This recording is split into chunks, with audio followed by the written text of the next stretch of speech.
P T I में धड़े बंदी बुशरा बीबी ग्रुप और अलीमा खान ग्रुप भी बन गए हैं। बुशरा बीबी की रिहाई के बाद की अहम मुलाकातें। अलीमा खान की रिहाई के बाद सीनियर क़यादत पर तनकीद। पी टी आई में अंदरूनी तकसीम बढ़ने लगी है। रही सही कसर जुल्फी बुखारी के ऑक्सफर्ड पर बयान ने पूरी कर दी। बानी पी टी आई ग्रुप बंदी से मुश्किल में पड़ गए। हर कोई अपने रास्ते जा रहा है।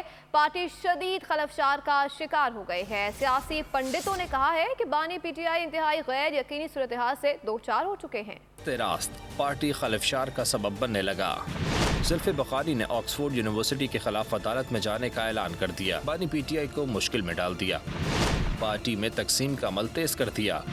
पीटीआई के अंदरूनी हलकों से जुल्फी बुखारी पर कड़ी तनकीद में इजाफा हो गया। ऑक्सफोर्ड यूनिवर्सिटी वाज़ेह कर चुकी है कि किसी भी जुर्म का मुर्तकिब जामे का चांसलर नहीं बन सकता, मगर अदालत जाने का बयान बानी पीटीआई के लिए मज़ीद पेचीदगियां पैदा कर देगा। बानी पीटीआई की बहन रुबीना खान ने इल्ज़ाम आयद किया है कि बानी पीटीआई को ऑक्सफोर्ड यूनिवर्सिटी चांसलर बनने का कोई शौक नहीं।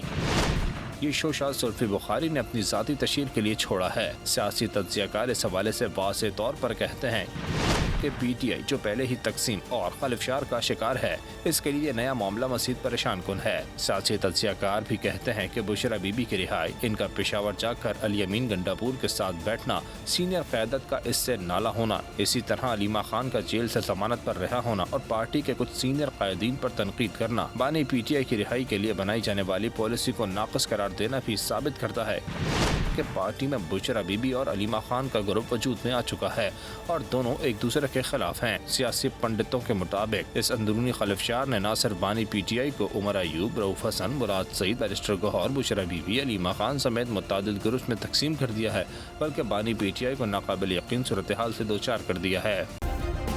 सब्सक्राइब करें और बेल दबाएं ताकि कोई खबर रह न जाए।